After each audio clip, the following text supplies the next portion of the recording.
Hello everyone! Has been some time that I haven't been doing any videos, right?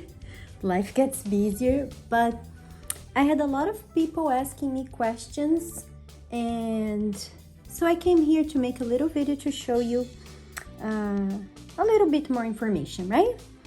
So everybody asks me, what needle do I use? I like to use the 1-point needle. That's just a tiny little dot. So it's just 1 point, right?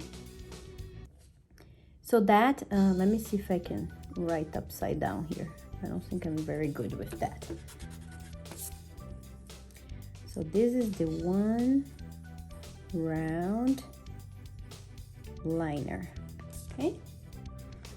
Now, the one round liner has many types of size, and the size is not the dot size. So the needle is kind of like this, has a little tip and then goes up, right? So the size is about, is referring to the size over here. You know, the, how you say, this long part of the needle. So the needle goes out and back inside the machine, right? Let's pretend here's the machine. This part we really don't see, right? But when you're doing your work, this needle is very long inside, but we don't see that. Sometimes you can see because this part here is clear, right? But sometimes you can't. So this needle goes out and in, out and in, out and in, okay? So the one that I like is the 1-point needle. So it's a tiny dot. And then the size that I like, you're gonna see that they have size 25, 35, 40. I like the 35 and the 40. Right now I have been using a lot the size 35. So let me write here for you guys.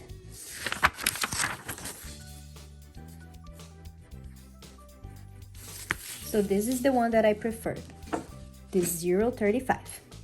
Right now, because you know, we always change. But as of right now, I have been always using this one.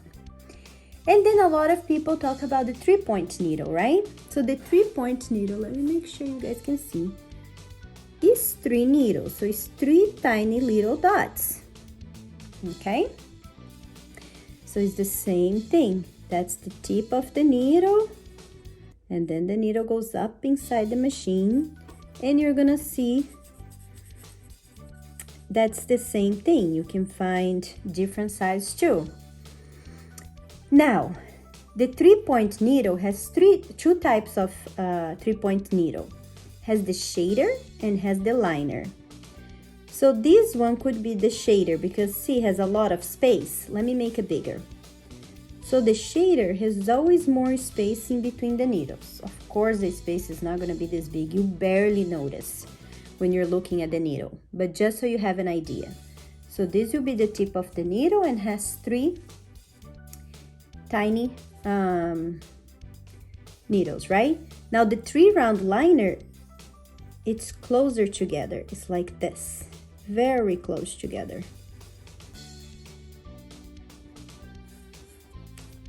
So the needle will have 3 tiny needles really close together like this. And the shader will be open, okay?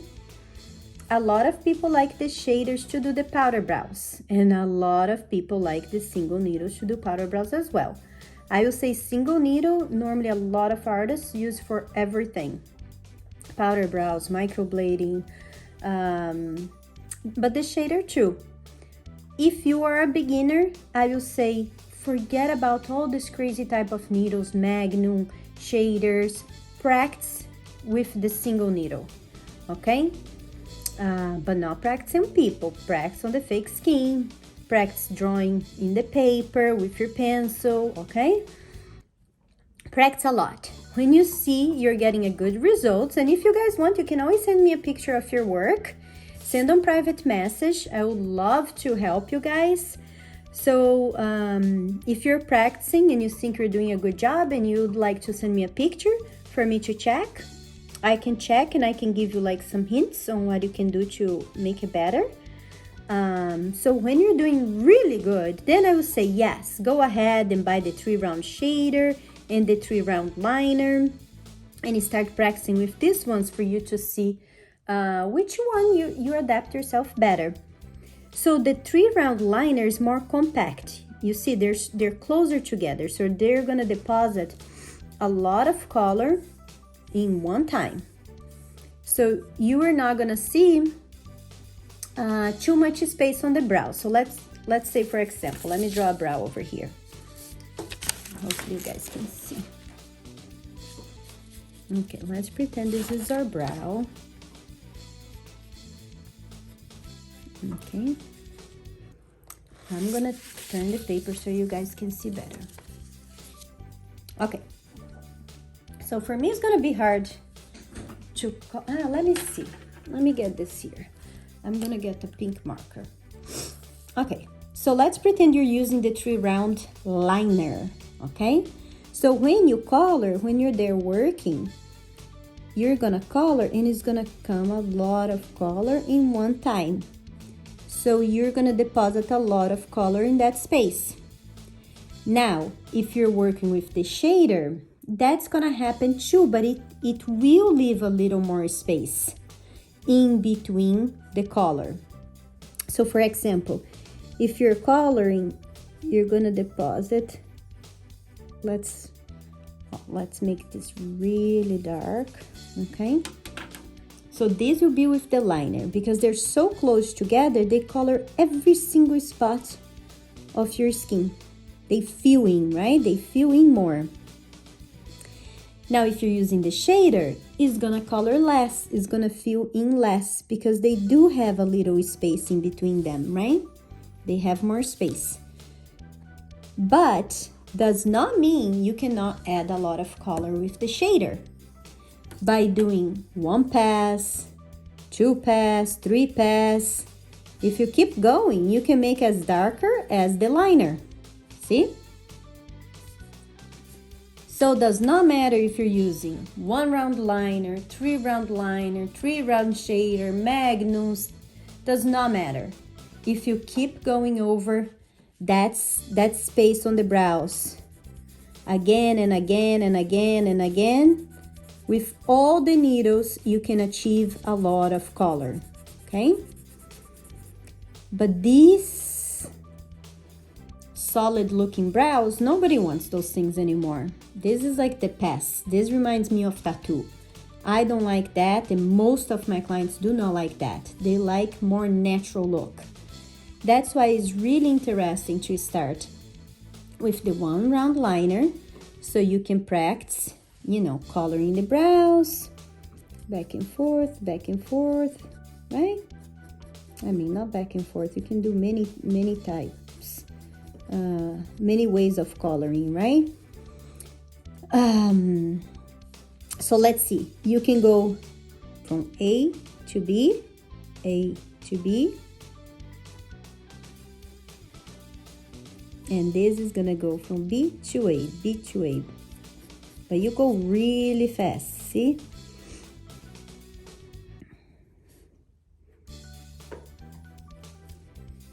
So has this one again, that you go back and forth without taking the needle off the skin.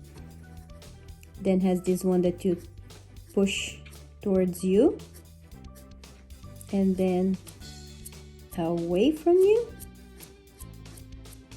And then has the pendulum too, right? That you go back and forth, just like a pendulum. Let me hold the paper here. Right? And then this is the pendulum. So you don't go towards you or away from you. It's kind of both, right? If you are a beginner, I will recommend doing from A to B. Practice this one. It's much easier. You just have to go really, it's not that you have to do really fast. This you're gonna find what is best for you. Sorry guys, it's hard because my position here for you to see,